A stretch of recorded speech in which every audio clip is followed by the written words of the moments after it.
Good evening, everybody. Welcome to the April 8th, 2025 meeting of the New London Planning Board. Just a reminder, we're recording tonight. So we have a reasonably light agenda, which is nice on a nice evening like this. We will go ahead and get started with a conditional use permit for an ADU at the Woods property at 232 Old Main. Who would like to talk about that? Great. Come on up if you would. And just hit the button so the mic turns green, and then just introduce yourself for the record. Hi, Ken Woods, property owner. Yep.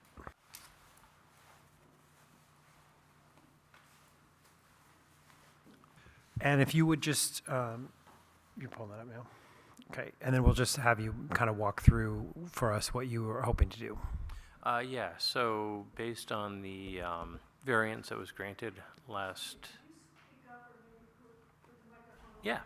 Is that better? That's much Okay. better. Thank you. Based on the variance that was granted last September, I believe, for an attached ADU to an existing garage on our property, subject to all the other existing ADU restrictions in terms of bedrooms and square footage. So here you see the street view, right view, left view, rear view of what we're proposing. The street view, the ridge line is in line with the existing ridge of the garage, which is another condition that the zoning board put on the ADU. It's a fairly steep slope off to the back, so it'll be a full foundation, mostly below grade, with a walkout to the rear. You can see from the rear view some windows and a egress door for storage, and basically in the basement, and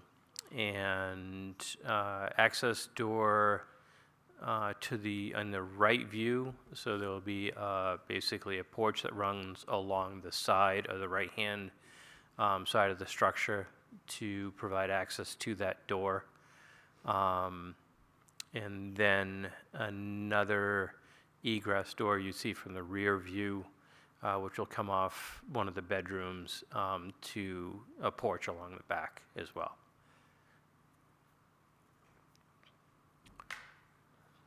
Various windows and other things. Any questions?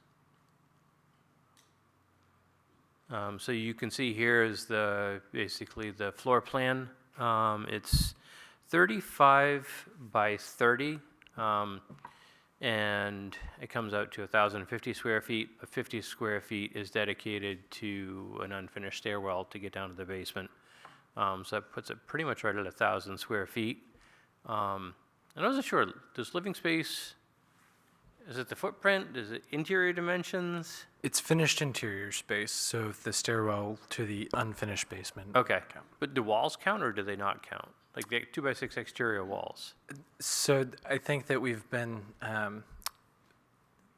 living with a somewhat ambiguous zoning ordinance. Okay. And so we have counted it as actually finished interior space. Okay. So your kitchen, open kitchen living room, 2 bedrooms, 2 baths, closets, and stairwell. It was tough to fit all that into 1,000 square feet, but I think we did a reasonable job to make it functional and still meet the requirements. You can see so there will be one door in the top of this view here, which will enter the garage, which is 2 of the parking spaces for the 2 bedrooms. And that'll enter into the kitchen, the side egress door off the living, and then the front egress door off bedroom 1.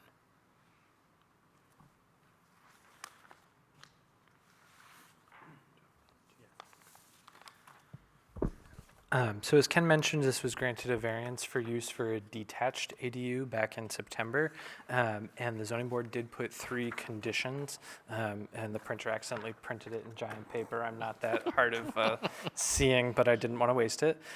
So the first condition was that the applicant must apply to the planning board for a conditional use permit, so that's being satisfied right now. And then conditions 2 and 3 were that the height of the structure that falls within the 50-foot front setback may not be vertically expanded any higher than the existing ridge, which you can see they have designed it as such. And then the third being that the detached ADU shall be attached to or located partially within the footprint of the existing garage. And so the reason why they were granted the variance for this, this site has some unique characteristics that distinguish it from its neighboring sites, in that there is substantial ledge on the property that really dictates where the septic system had to go. The existing house, the foundation is actually pinned into the ledge, if I remember correctly, Yes. and there can't be any more weight essentially added to the existing house with the way that the foundation is on the ledge.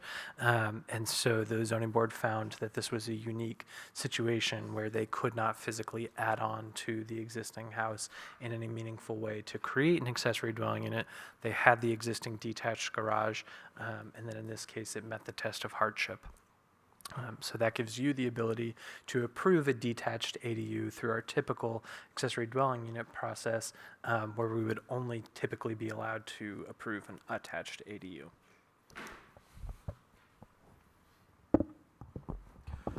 Thanks, Adam. Got a question? yeah. Okay, sorry. I was going to say, yeah, questions from the board. Go ahead, Marianne. Go ahead, David. Oh, thank you. I have a question as far as, because you have 2 bedrooms, Yep. is there any problem being approved by the water department for having 2 bedrooms and 2 baths? No, it's already been approved. Yep. So the water precinct has approved this? Yes. And their connection permit is part of their application packet. We have copies. Marianne? Could you repeat for me what the dimensions are? I thought I heard 30 by 35 Yes, the exterior dimensions. exterior. And if you subtract out from that the 50 square feet from your stairwell, you're still at 1035. Let's see. 35 times 30. 35 times 30 is 1,050. 35 times 30 is 1,085. No. And unless my math is wrong, 35. which it could be. I think your math's off. It's my math 1,050, off? yeah. So they're right at 1,000. But you do get credit for doing it yourself longhand Yeah. when we all pulled out our Yeah. Okay, got it. Thank you. Thank you. Fair question. Emily? I yeah. just have a quick question on the septic system. Is Yep. that all set and upgraded? and- Yep. Well, the design is approved for a 7-bedroom, which is 5 bedrooms to the existing structure plus the 2 new additional ones. And that'll be located, the septic plan is also attached, basically down behind the new structure. And the existing septic leach field will be abandoned, and the house will feed down to the new leach field along with the, Okay, I used to live in the house next door, Oh, but okay. I drive by on Old Main Street all the time, but I did notice that you've been doing some logging there, so that's Yep. where that's all going to Yeah. happen down there? Yep. Okay. Yep. All right, thank you. Thanks, Aaron. That's help. Thanks, Emily. Paul? Again, Hey. impressed by the plans. Did you write them yourself? We did. It was a couple-month-long process, and getting this thing to scan in so I could do something to scale was also a bit tricky, but I just have a question with the plan that you have here is rectangular, yet this plan seems to show an extension along the existing that was the plan that was drawn up by the septic designer, and he misinterpreted the dimensions of the structure. So you can see, I believe if you go to the plan that I submitted, basically it was derived from that, let's see, not the elevations, there was one more. Does it overhang the edge of the garage? Or It does to one side. So, the floor plan, if you go to the Plan Woods document, I'm not sure that. Yep. Those are the only 3 we have on So, Adam, if you go back to the submitted materials, But I think we only, go to Plan Woods. that's the septic. Okay, what's the I think it Woods might be this Plan one you're 3? looking for. Yes. Seems like maybe we didn't get it on the electronic and didn't scan it. We can pass it down, but if there's. Okay, so if you go to the elevations, I guess, that'd be the best place to illustrate it. So you can see from the street view, it will be flush to the right-hand side, and then the 35 is going to extend out past the garage on the left-hand side, But not all the way to the front of the but not all the way to the front. Yeah, correct.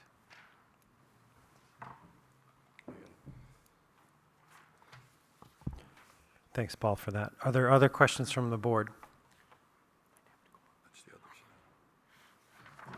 side. She already did it once. Poor Aaron. Do you have another one? You mentioned, I think I could be wrong, but I think you mentioned a patio or a deck? Yep, that's shown on that, I think that paper that Adam handed around. What, So, how, is the deck enclosed? no, No, it's just no, an open. open, yeah. Thank you. Mostly just for access than anything else. Did I understand correctly that you're going to have two decks, one off? So it's going to wrap around, so it's not shown in these elevations here, but it's shown on the overhead. So basically, on the street view, a 6-foot deck along the right-hand side to access the side door that's required by the ordinance for side entry, and then that'll wrap around the front, or I guess the back, sorry, So rear they're- view. They're both, it's all on the same level? Yes. Okay. Yeah. Thank you. Yep, all for, basically for the main level access. Thanks for that. Are there other questions from the board?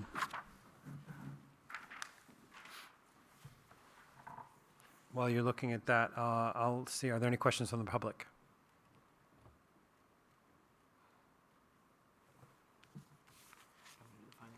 Yeah, so in the meantime, Adam can do finding of fact. and we'll compete with it. And so I'll also just note that this is a little unique. Usually I have a report from the fire chief for attached ADUs, but because this is detached, it's really just seen as a single-family home, so the fire department doesn't have any purview over that.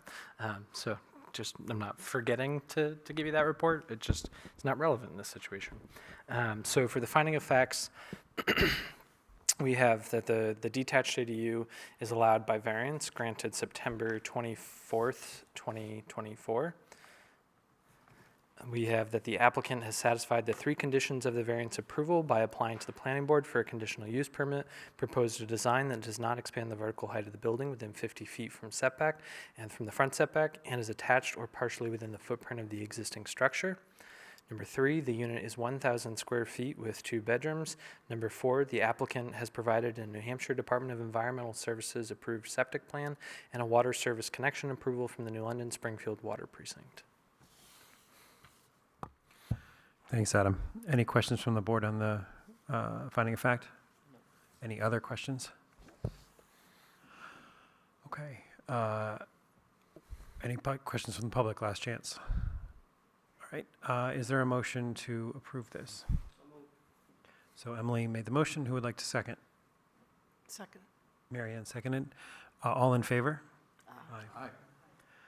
Any opposed or abstaining? Okay. Thank you very much. Thank you. Thanks, Ken. So now the only process left is just your building permit application.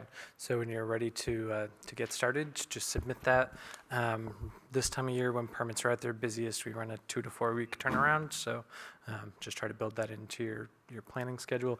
As far as the plans you need, basically copy everything that's in this application, and that works just fine for the building permit. Okay. Okay? All right. Thanks, guys. Thank you both. And one more thing for the building permit, and we can talk offline too, but the PUC energy code on the website, on the Public Utility Commission's website, you just have to fill out your R values of your materials to show that they meet the energy code, so we can connect if you have any questions on that. Okay. Thanks again. Sure. So I think we talked at the last meeting about working on site plan regs tonight. Unfortunately, the last couple of weeks have been busier than anticipated with a couple of things that came up outside of what we were expecting. So I am the one, I gave all of you homework and you probably all did it. And I am the one that's unprepared to go over site plan regs tonight. So I'm hoping we can kick that to our next meeting if everyone's okay with that. If anyone has anything particularly burning about number of parking spaces per unit that they want to share, we can certainly do that. But hopefully I'll be better prepared by next month, or the 22nd is our next meeting. And while I'm mentioning that, maybe I'll mention the May 6th thing before we go on to. And then in addition to the meeting on the 22nd, I would like everyone to put May 6th on their calendars for potentially 6 o'clock if this works, for a joint meeting with the zoning board. There's an application that I believe we're going to need both of you to act, and it's somewhat time sensitive. I can get you more details in a few days, but I'm just trying to figure out logistics at this point, so I'm curious if a 6 o'clock meeting would be okay, because essentially we will have to get through the zoning board's hearing process and your hearing process. So I'd like to start it a little bit earlier, thinking that if it takes an hour for each of you, that's still a 2-hour meeting. It's May 6th. May 6th at 6 o'clock, if that works for folks.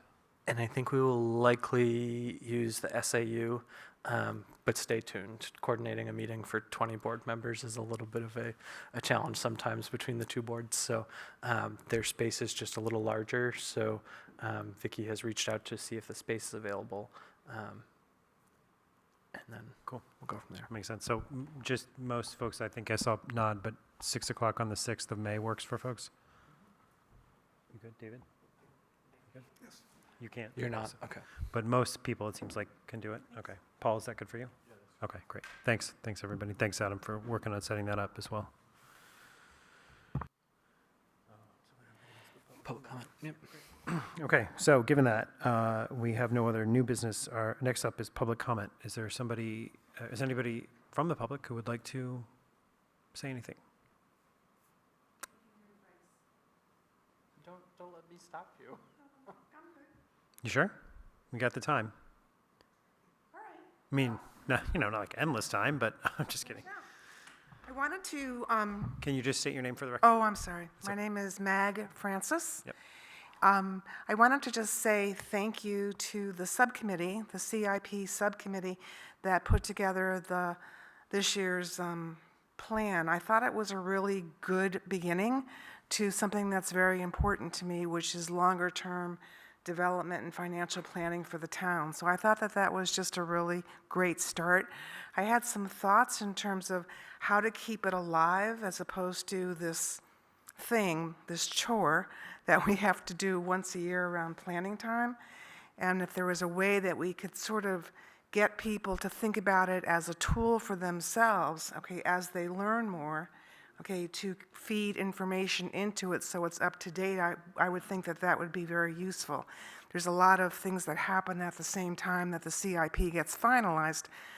Anyhow, it's just a thought. Another thought I had, okay, which was to consider adding a cell so that we talk about future dollars. And what that means to me is that if there's something in there for 2032, that's being currently, I believe, represented in today's dollars. So if there was a way we could put a column in there to talk about expected future dollars, then that would help us to the extent that we start pre-funding these future liabilities. And then the third thing I thought would be useful is if we could designate somehow whether or not the investment required is new money or the funds really exist and we have to allocate them. An example is the library. So if you look in the CIP, okay, there's money that's needed, and yet, I don't know this for a fact, I'm sort of making this up, but I know we have a library trust fund. And to the extent, okay, that those monies are assumed will eventually be allocated from that fund, that's not new money. So anyhow, those are just my Three thoughts. Thank you. And this is probably for everyone's benefit too, that I think everyone knows we've been working on the asset management. So though it's outside of, it's things that are probably on your mind this time of year, Sam and I have been poring over a very voluminous capital document. It's in a draft format at this point. We're more so at this point combing through it for accuracy of the information that's been put in, not actually, you manipulating the planning for it yet.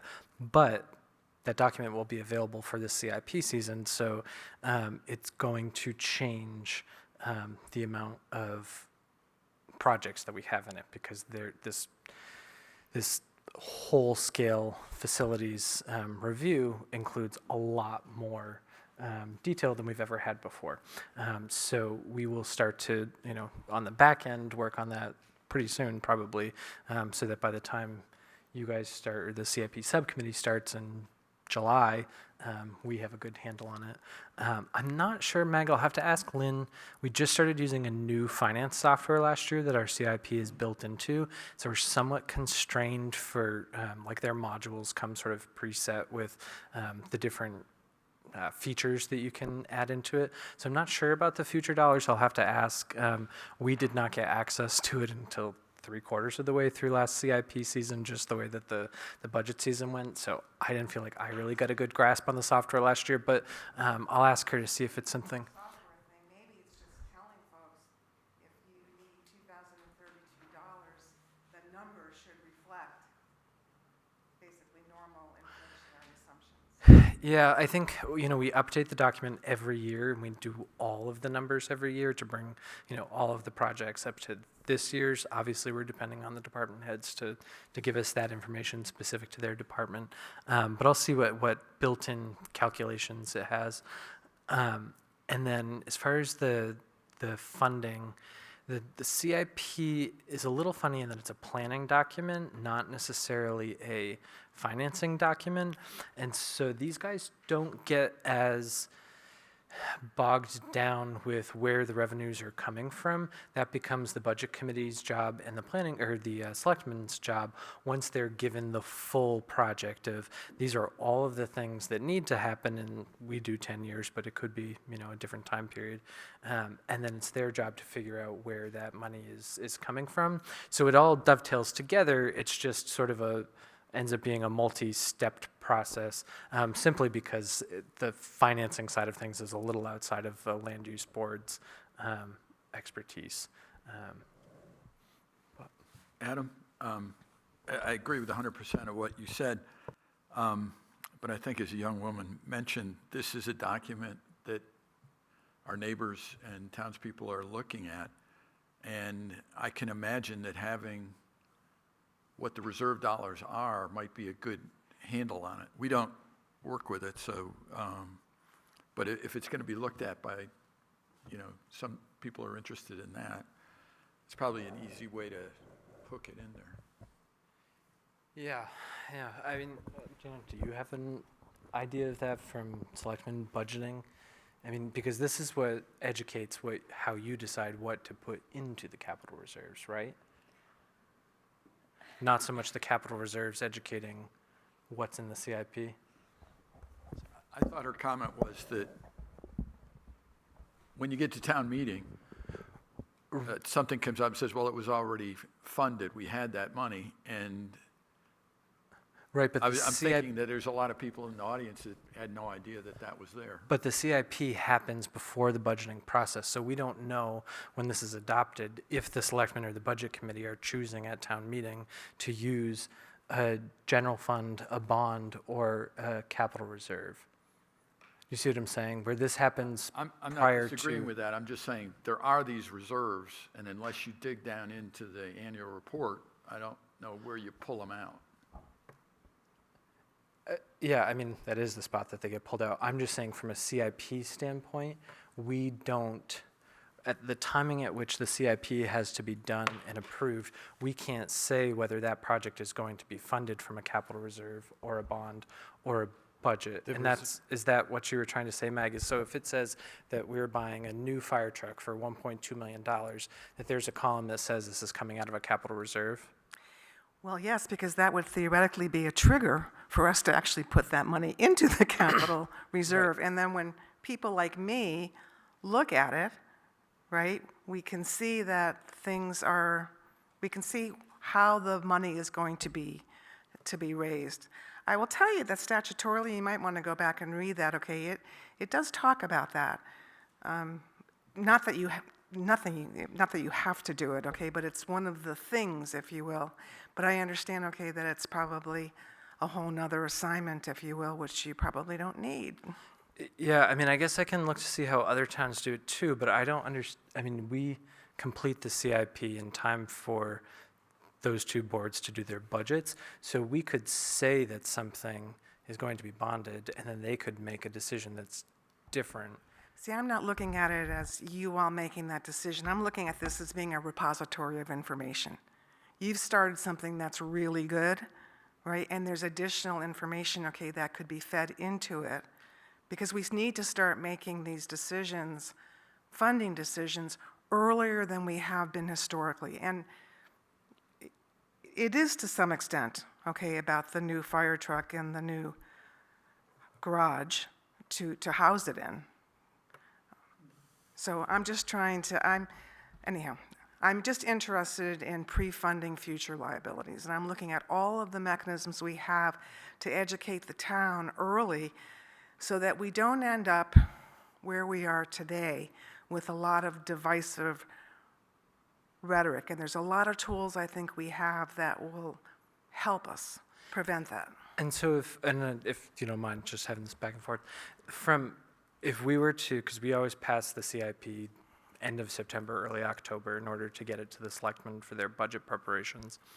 So if we were to say that there was a capital reserve for whatever project may exist, and then the selectmen choose to cut capital reserves that year and not put it in a budget, we don't have the ability to go back and change the CIP that year. There was a public hearing that adopted it. Do you think that would be confusing for folks to have a CIP out there that says there's a capital reserve, and then if the selectmen's budget and the budget committee's budget didn't actually include an appropriation for that Truthfully, capital I reserve? didn't know that this was a static document. I thought, for example, as Jay gets clearer as to what his true needs are, he would then make sure, okay, that the CIP was updated. If it's just a once-a-year picture, then I can see what the dilemma is.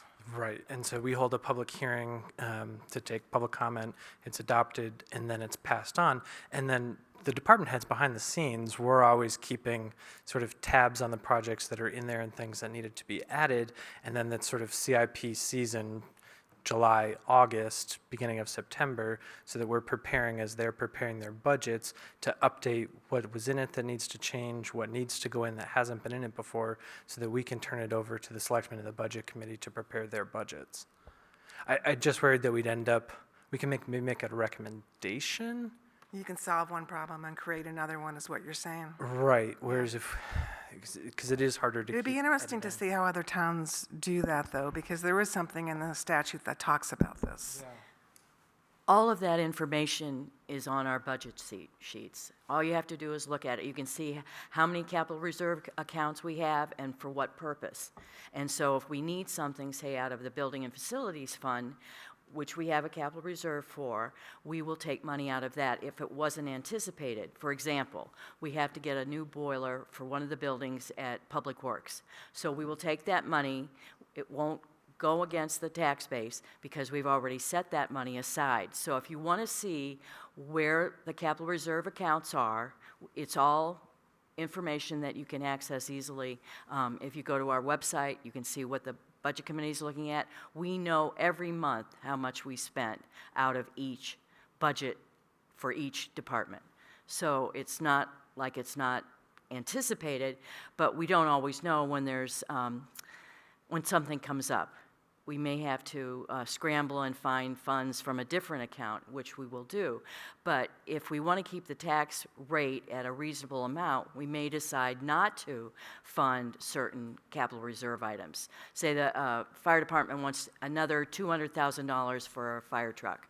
We may say, hey, that's going to put our tax rate way too high for this year, so we're not going to do that. That's what happens. It's not like it's not recommended, it's just that we may decide that it's not frugal to do so in a particular year. But all that information is out there. Trust me, I've been looking at all the budget information for days now. I wasn't able to see, though, where we were funding the fire department. Use the microphone, sorry. Sorry. I'm just realizing we're not So I recording that. did look at, I did see a lot of stuff, right, but I wasn't able to see everything. So, for example, I couldn't myself answer the question, have we funded the fire department, whatever you want to call it, project? Okay, well, we have been putting money away for the next fire truck. We have been doing that for quite some time. Now, with regard to the building, we don't have an idea of what it's going to cost at this point, but when we do, we'll probably start setting money aside. Or we may decide entirely to bond it. It'll depend on what's going on with the other expenses in the other departments.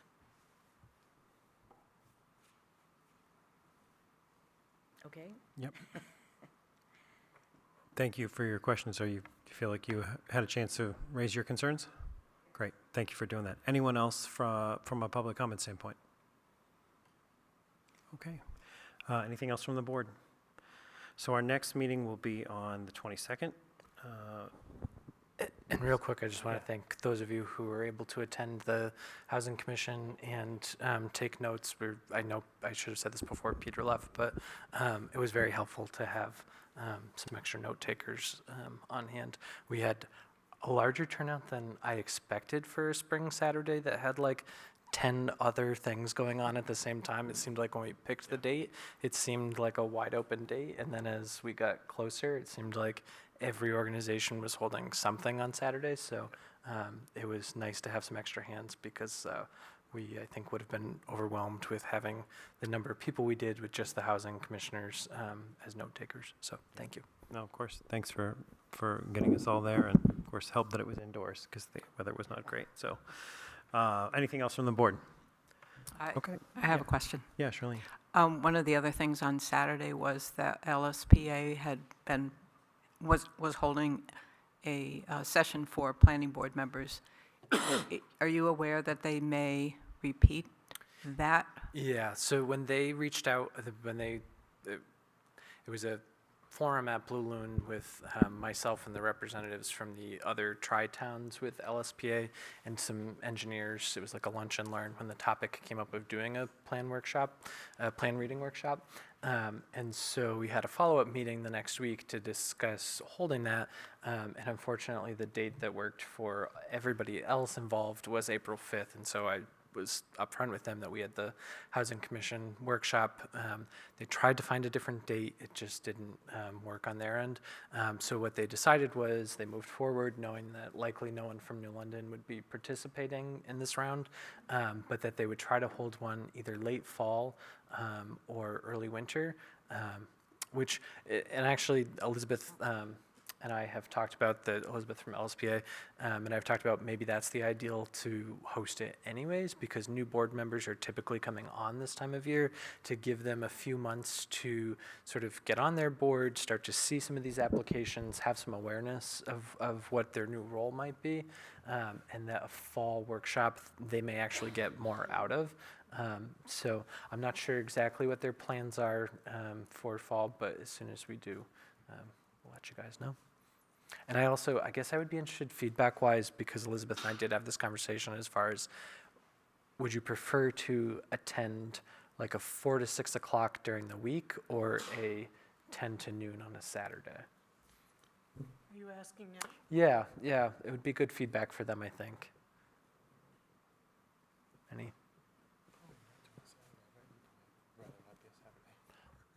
I'm sure Adam would rather not have a Saturday.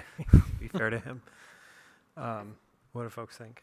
Yeah, Emily? I think 4 to 6 during the week is probably going to be tough for families.